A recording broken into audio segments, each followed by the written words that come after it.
Hello student, आज solid state के chapter में हम आपको सीसीपी फलक केंद्रित संरचना की संकुलन दक्षता को निकाल कर बताएंगे, यानी क्यूबिक क्लोज पैकिंग या फेस सेंटर्ड क्यूबिक की संकुलन दक्षता को बताने वाले हैं। तो पूरा वीडियो देखिए। अगर अभी तक पिछले वीडियो नहीं देखे हैं तो मेरे चैनल में जाइए, केएसएन केमिस्ट्री क्लासेस में प्लेलिस्ट में इसका पूरा वीडियो पड़े हुए हैं। आप जाइए वहाँ वीडियो देखिए, आपको समझ में आएगा।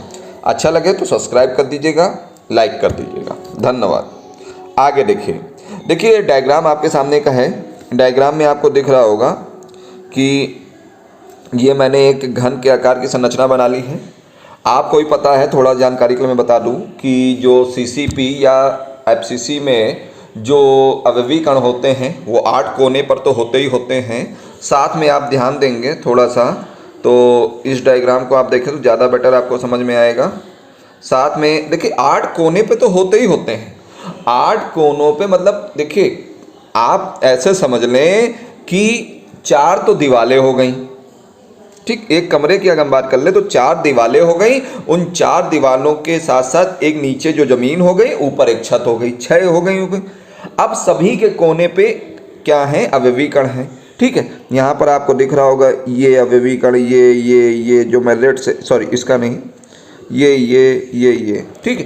प्रत्येक दीवार के एक सेंटर में भी क्या है, अवयवी कण है। यानी ऊपर जो छत है उनके चारों कोनों पर एक अवयवी कण है और एक बीच में है, ठीक। ये देखिए। अब नीचे ज़मीन में देख लीजिए, उनके कोनों पर अवयवी कण है, एक बीच में है।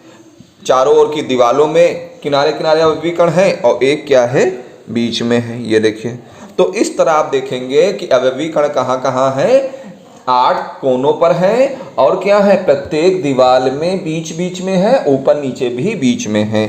तो आप इस डायग्राम के माध्यम से समझ गए होंगे अवयवी कण कहाँ कहाँ पर हैं। अब देखिए इस डायग्राम को अगर हम समझें, यहाँ पर इस डायग्राम को देखिए तो ये देखिए घनी आकार की संरचना है, ठीक है। क्यूब है। उस क्यूब में आपने देखा कि ये देखिए, एक हमने ये जो गोला है, एक हमने ये गोला बना लिया, दूसरा हमने ये बना लिया और तीसरा हमने ये बना लिया, ठीक। अब देखिए यहाँ पर आप ध्यान देंगे, अगर आपसे पूछा और बीच में हमने क्या किया, एक विकर्ण हमने ऐसे खींच दिया, ठीक। अच्छा, पता कैसे चलेगा कि यही विकर्ण है? तो आपको मैंने बगल बताया था कि देखिए यहाँ पर आप वर्ग में देखिए ये 90 डिग्री का कोण है, ये 90 डिग्री का कोण है। तो उसके सामने वाली जो भुजा होगी वो क्या होगी, वो आपकी आप भी जानते हो, विकर्ण होगी। यानी बी क्या है, विकर्ण है। और ये भुजाएं क्या हैं, ये और ये भुजा क्या है, ये सब ए है, आपको भी पता है। भुजा क्या है, भुजा की लंबाई क्या है, ए है। तो डायग्राम के माध्यम से आपने देखा, मैं त्रिभुज की बात करने वाला हूँ। मैं किस त्रिभुज की बात करने वाला हूँ, मैं बात करूँगा इसकी, यानी यहाँ पर ADC की, ठीक है। तो ध्यान दीजिए ADC की, ADC या इसमें समझ लीजिए, इसमें कौन सा त्रिभुज आ रहा है, इसमें देखिए, इसमें जो त्रिभुज आ रहा है, इसमें त्रिभुज आ रहा है ये वाला,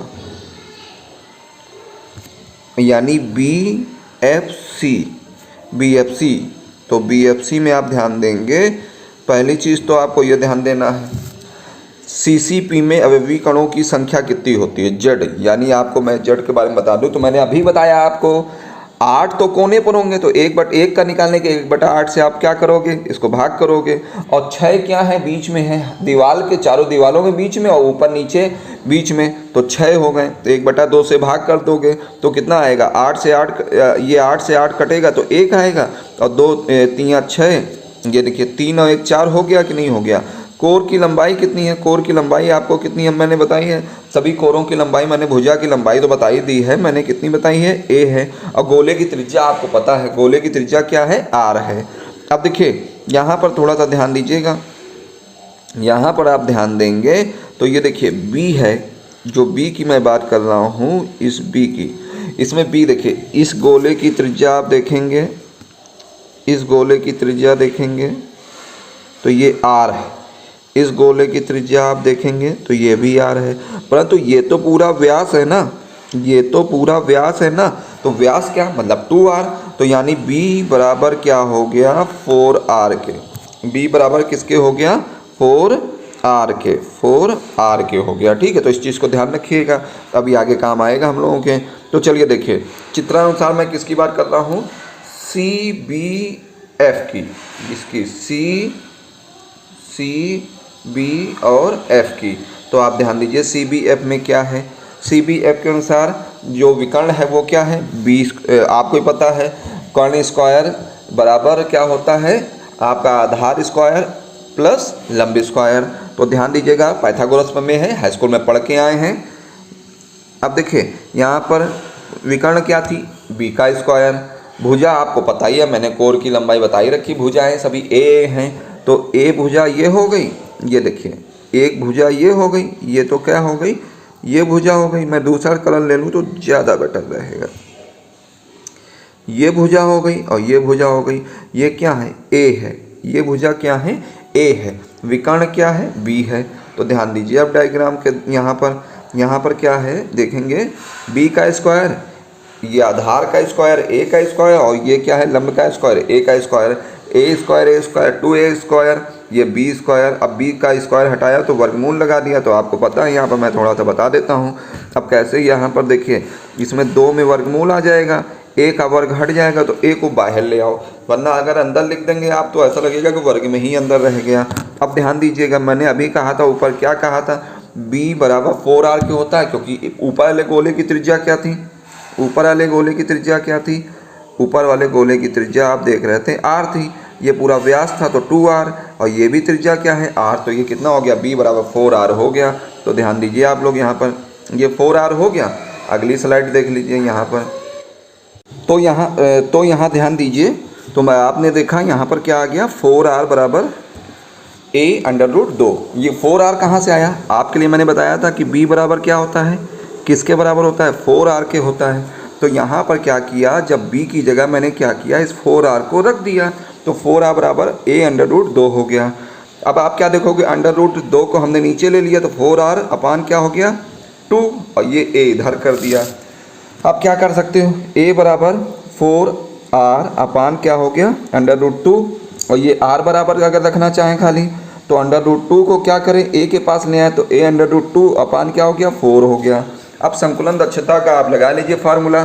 संकुलन दक्षता का फार्मूला क्या होता है, देखिए संकुलन दक्षता यानी आप z, और z के लिए अवयवी कणों की संख्या मैंने अभी बताई आपको कितनी थी ऊपर 4, और ये गोले की त्रिज्या क्या है 4/3 πr³, और ये क्या है भुजा वर्ग यानी a³, और ये परसेंटेज होता है। ठीक है, अब यहाँ पर देखिए, अब यहाँ पर अगर हम संकुलन दक्षता में अवयवी कणों की संख्या देखिए हमने 4 रख दी, गोले की त्रिज्या कितनी है 4/3 πr³, और ये नीचे a³ का मान क्या रखा है हमने, ये रखा उठा के देखिएगा आप लोग, यहाँ पर रखा ये मान उठा के, थोड़ा सा मैं कलर चेंज करता हूँ, ये मान उठा के भुजा का रख दिया a, ये वाला, ये a का मान रखा। अब यहाँ a³ है तो यहाँ मैंने क्यूब लगा दिया।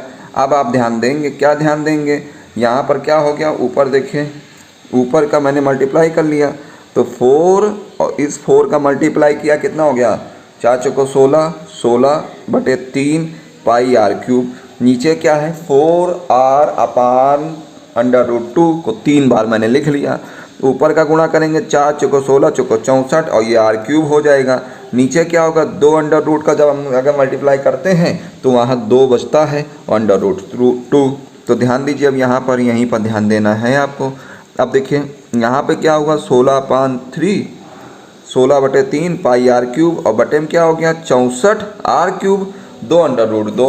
अब क्या किया मैंने, इस वाले मान को उठाया सबसे नीचे वाले, इस तरह हल कर लेंगे a/b/c/d, तो ये सबसे ऊपर चला जाएगा, तो ये क्या हो जाएगा ab और d/c। तो 2 कहाँ चला गया, ये 16/3 πr³ तो वैसे लिख दिया, 2 हमने ऊपर लिख दिया, और 16 πr³, और ये क्या है यहाँ पर है, यहाँ पर क्या लिख दिया r³, और गुणे में यहाँ पर 100% भी है, ये ना भूलिएगा पेपर में, ये भूल के चले आओगे तो वहाँ पर गलत हो जाएगा। अब देखिए क्या काटा, 16 चौको 64 काट दिया, ठीक। अब आर क्यूब से आर क्यूब काट दिया, ठीक। और क्या बचा, चाहें तो आप यहाँ पर, अब देखिए मैंने क्या किया था, ऊपर का 2√2 पाई और 3 चौको 12, ये चीज़ मैंने ले ली थी। देखिए मैं इस स्लाइड में दिखा रहा हूँ आपको।